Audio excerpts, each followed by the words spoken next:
Se avete visto l'ultimo video sapete benissimo di cosa stiamo parlando, ovvero della perdita d'olio del cardano e di tutti i lavori che abbiamo fatto e della giornata folle che abbiamo passato. Ma ora non ci pensiamo, anzi pensiamo positivo, ripartiamo direzione sud, direzione Montevideo, perché oggi la giornata è lunghissima, sono circa 7 ore di moto e quasi 500 km. Lungo la strada monitoreremo sempre le eventuali perdite e all'occorrenza aggiungeremo olio. Voi seduti al divano pregate per noi. Hasta luego.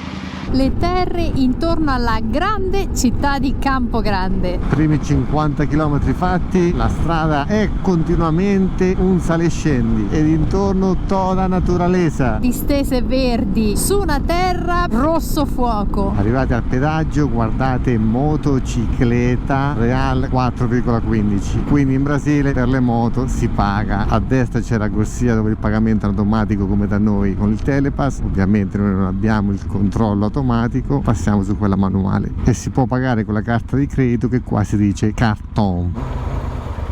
Ogni volta vi chiede sempre se credito o debito. Obrigado, boa viagem. Dobbiamo imparare il portoghese.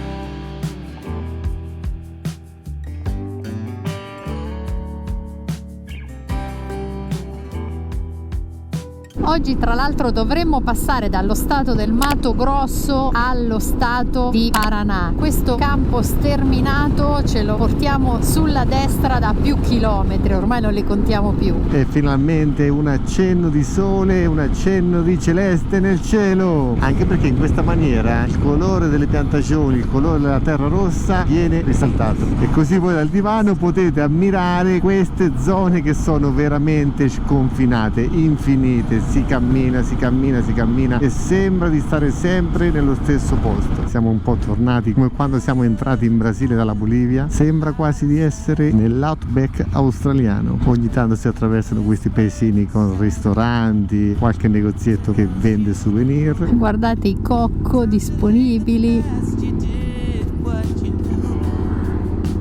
Abbiamo trovato la Shell, andiamo a vedere, però qua come ristorante sembra todo cerrato, quindi continuiamo.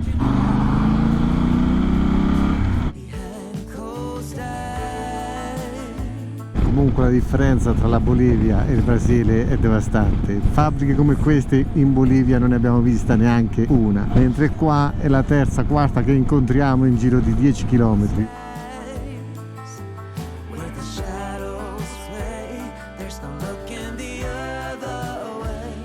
Sono le 4:52 di pomeriggio, ma penso che fra 30 minuti sarà notte fonda e noi ci dobbiamo fermare perché la temperatura sta scendendo vertiginosamente. Il midlife che abbiamo non basta più, dobbiamo mettere più o meno e cambiare i guanti con gli intermedi. Prossimo distributore, ci fermiamo. Benzina ce l'abbiamo, non dobbiamo farla, quindi ci mettiamo di qua.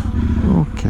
Quando ci fermiamo per raggiungere strati, neanche la pit stop da Ferrari sono così veloci. Guardate che roba! Questo è il nostro guardaroba. Sembra una banalità, lo dico spesso, ma questa è la nostra vita. Abbiamo anche lasciato l'intermedio estivo, questo qua è addirittura sopra Fiumino. Infatti Sara si sta trasformando nell'omino della Michelin. Come sempre. Adesso 178 km, mi dice 2 ore e 36, tanta roba perché sono le 5 di pomeriggio e già si sta facendo notte, ma queste sono giornate di trasferimento, strade sempre dritte, solo sali e scendi. Questo rettilineo durerà da circa 20 km. Appena superato il cartello che ci indicava qui passa il tropico del Capricorno. Praticamente quest'anno l'abbiamo oltrepassato 3 volte. Stiamo passando sopra il fiume Paraná che è enorme, si vedono solo le sembianze, non credo che voi riuscirete a vederlo. Ci torneremo di giorno. Larghezza del Paraná su questo punto 3,6 km. E da pochissimo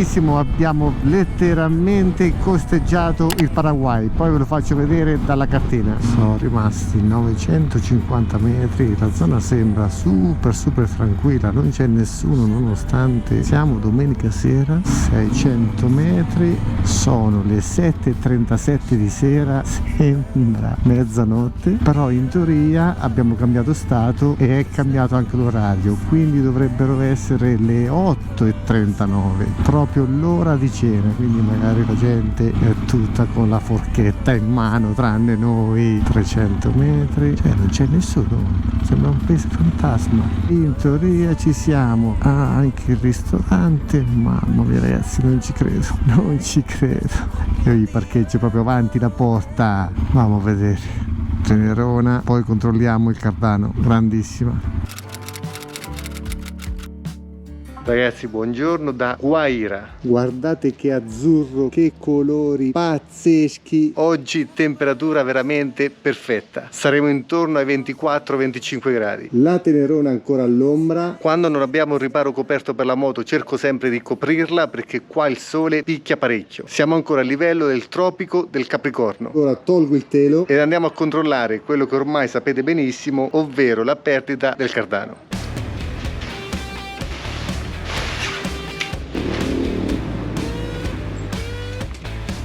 Queste sono le chiazze d'olio da ieri sera e questa è la situazione nel dettaglio. Tutto il fianco della gomma è bello sporco d'olio, ci sono tantissimi schizzi sul forcellone, anche sullo scarico, ma analizzando il Cardano la perdita d'olio l'abbiamo in questo punto, cioè nella parte verso il motore e non nella parte verso il cerchio, perché abbiamo due parolio in questo punto e all'interno. Qua vedete il nuovo tappo, l'ho cambiato rispetto all'originale con l'esagono incassato. Questo è migliore perché in caso di, tra virgolette, grippaggio si riesce con più facilità a svitarlo, mentre con l'esagono incassato c'era il rischio di rovinare l'esagono stesso, cosa che tra l'altro è appena successa. E comunque anche il cerchio è bello imbrattato. Velocissimo excursus: da quando ho visto la perdita del Cardano ho fatto circa 1200 km, ma solo negli ultimi 200 km ho visto una perdita molto più importante. L'olio del Cardano l'ho cambiato a Campogrande, in quanto l'unico olio che sono riuscito a trovare è il 75-90, quello che avevo era 80-90. Potevo anche mescolarlo, ma visto che sostituire l'olio è veramente semplice ho deciso di cambiarlo. Quindi da quando ho messo l'olio nuovo abbiamo fatto 460 km, ovvero il tragitto da Campogrande a qua Guaira, circa 8 ore di moto. Ora però bando alle ciance, andiamo a controllare il livello. Con l'esagono esterno è nettamente meglio. Ora vediamo la situazione. Questo tappo serve per aggiungere olio e al tempo stesso controllare il livello dell'olio, che all'interno del Cardano sono 200 ml. Non so se riuscite a vederlo, provo ad illuminare con il telefono, ma comunque l'olio è sotto al massimo di pochissimo. Se infilo la chiave, perché ora ho solo questa, ecco l'olio bello pulito. Questo per dirvi che se vedete una perdita d'olio dal vostro Cardano non bisogna per forza di cose allarmarsi o preoccuparsi tantissimo. A volte anche una leggera perdita imbratta todo. Ed in questo caso sembra una banalità, ma che la perdita sia in questo punto piuttosto che all'interno è migliore, perché proprio per questa posizione, se guardate il Cardano, qualcosina nella parte bassa di olio intendo rimane quasi sempre. Però ovviamente tutto dipende dalla perdita. Ora, visto che ho tolto il tappo, provo ad aggiungere un po' d'olio. Questo è l'unico olio che sono riuscito a trovare, 75-90 della Motul. Un dettaglio molto interessante: controllate che sia GL5, altrimenti l'olio all'interno del Cardano tende a fare più schiuma e quindi aumentare la perdita.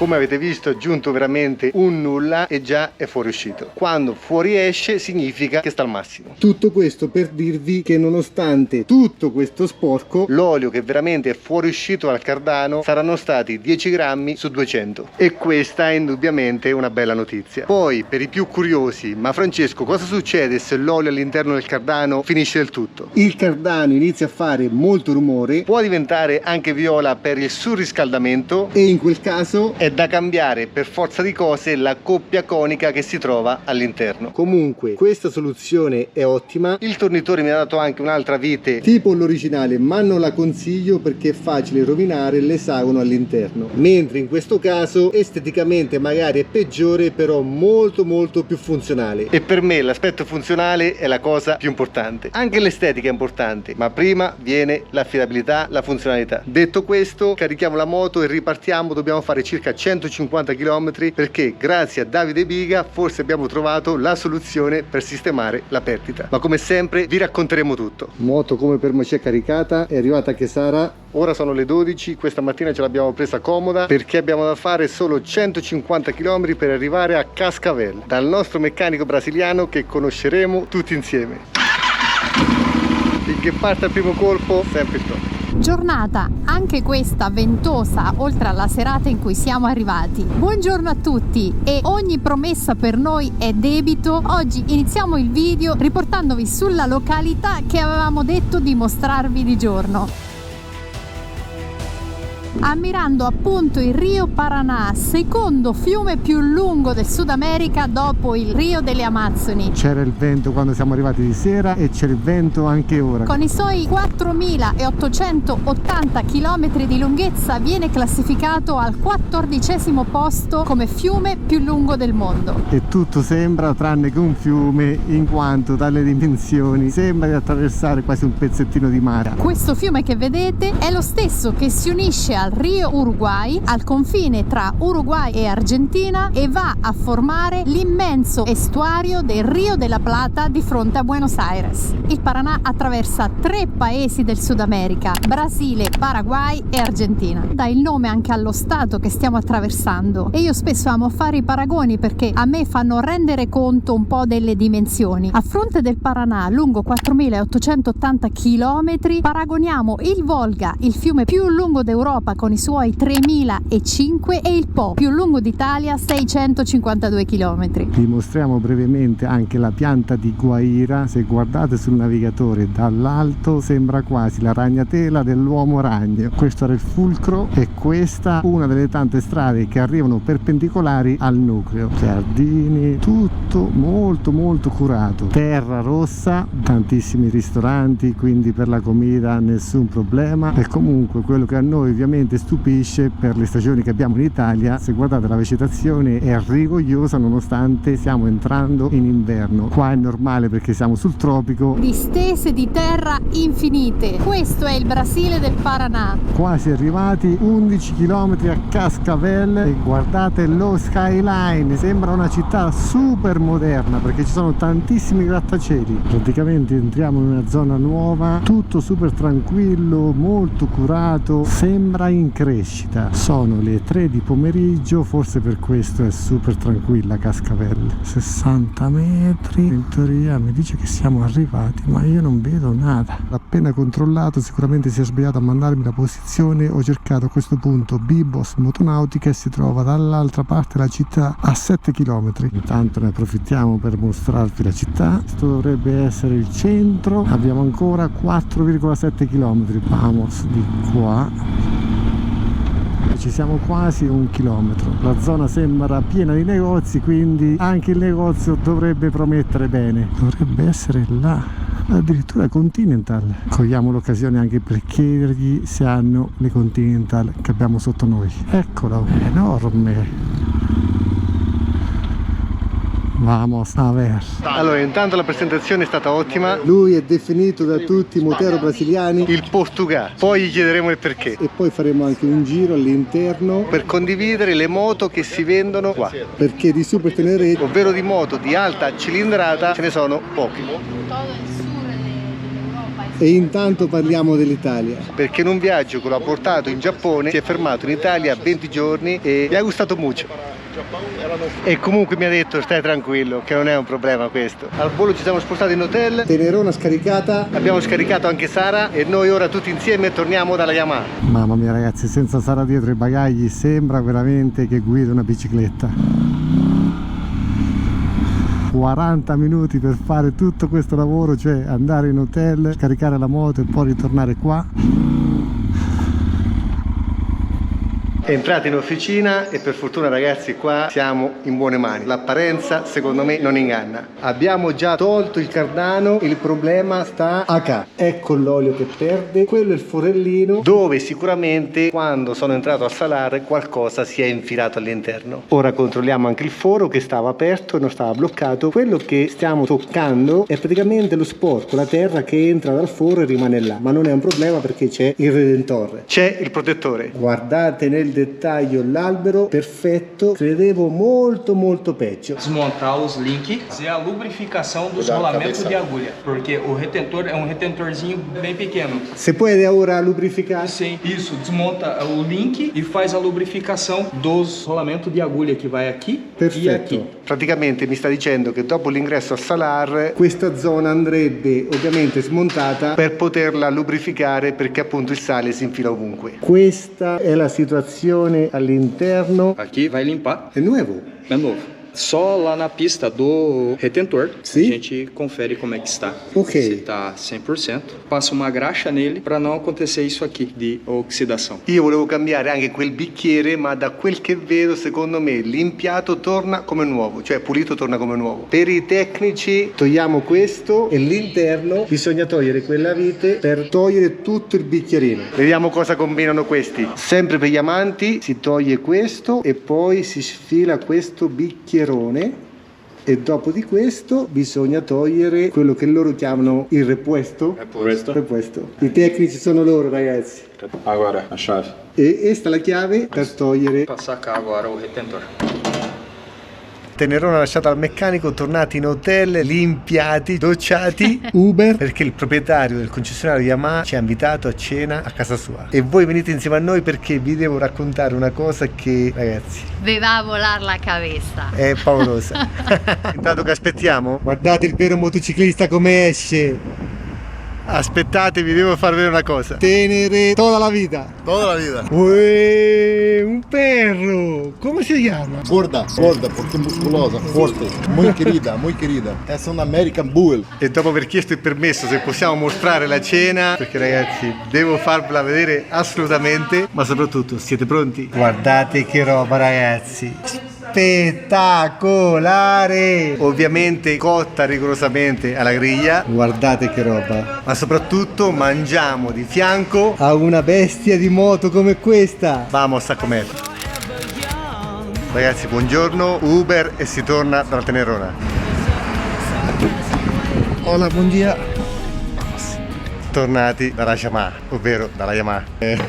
Ora vi mostro la Tenerona nel dettaglio. Questa è la situazione attuale. Abbiamo deciso di togliere più cose di quelle che in teoria servirebbero per ingrassare un po' tutti i movimenti. L'idea è di togliere anche il forcellone dietro per ingrassare questo movimento, perché dopo il Salar do Uyuni ovviamente il sale si è infilato un po' ovunque. Ora invece vi mostro come si trova il cardano all'interno. La mia idea era di cambiare tutti i cuscinetti, ma poi parlando con il meccanico e con il duegno, che è questo tipo qua, abbiamo visto che la situazione interna del cardano è veramente ottima, meglio di quello che ci aspettavamo. Quindi questo cuscinetto non si cambia, controlliamo anche l'altro cuscinetto che si trova all'interno, ma sentendo girare l'elica sembra tutto come nuovo. Andiamo a mettere il nuovo paraolio qua, perché nel cardano ci sono due paraoli, uno è questo e uno si trova praticamente qua dentro. La perdita dell'olio veniva da questo punto qua. Ora devo dire una cosa per complimentarmi con i progettisti della Yamaha e con la Tenerona. Il cardano ha 135.000 km, è la prima volta che lo apriamo, è la prima volta che perde olio verso il motore. Ho avuto una perdita d'olio a 70.000 km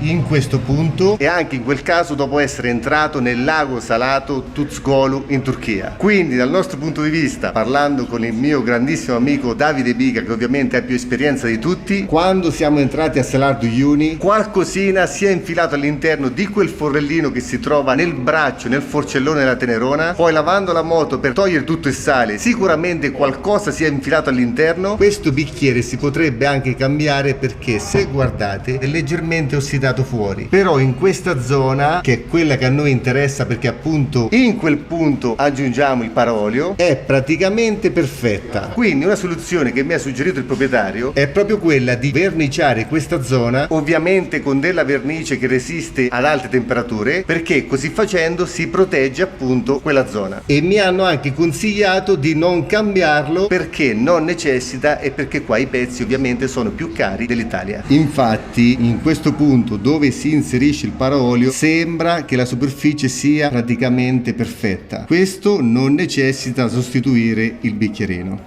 speriamo facciano un buon lavoro. Guardate anche questa, mi piacciono tantissimo ragazzi questi pezzi, perché appunto è un po' il mio vecchio lavoro. Ho trovato questa officina dopo tantissimi chilometri in Sud America, sia il duegno sia il meccanico. Ragazzi, se passate da queste parti non esitate, perché hanno tutti i pezzi per la Tenerona, ma soprattutto lavorano con passione, cosa che tante volte faccio fatica a trovare in Italia. Ma non dobbiamo fare nessun tipo di critica, dobbiamo solo dire le cose come stanno. Questa clip la dedico al mio amico Luciano, che ovviamente si occupa di Super Tenere, e mi ha detto che per togliere quella parte, la parte anteriore verso il motore del cardano, serve una chiave specifica. Ora riposizioniamo tutto nella posizione originale. Questa, Luciano, è la chiave che ti serve per togliere questo, e si gira al contrario, quindi girando girando girando. Eccola Luciano, te la mostro nel dettaglio. Praticamente ha questi incavi che si agganciano qua, e così facendo si può togliere la ghiera all'interno, e si gira al contrario. Al contrario, para se sacar o radio. Perfetto, è più semplice di quello che si possa immaginare. Altra cosa che faremo, ingrassare questi punti dove praticamente si ancora il monoammortizzatore e il forcellone. Ricapitolando il todo, la ruota 3 cuscinetti che ora andiamo a cambiare perché viaggiamo con tantissimo peso anche fuori portata. I cuscinetti li ho cambiati a 100.000 km, ora la moto ne ha 135, quindi abbiamo deciso, visto il lavoro, di cambiare i cuscinetti della ruota perché iniziano leggermente un po' a muoversi. Mentre quelli del cardano, che ne sono ulteriori 4, questo come potete vedere, guardate la mano, molto grande, non necessita essere cambiato. Questo all'interno non necessita essere cambiato, idem per questo e idem per l'altro che si trova qua sotto nascosto. Il cardano da 135.000 km della Super Tenere, nonostante il ripiofatto, nonostante il peso, nonostante che un po' l'abbiamo anche maltrattata, praticamente è come nuovo.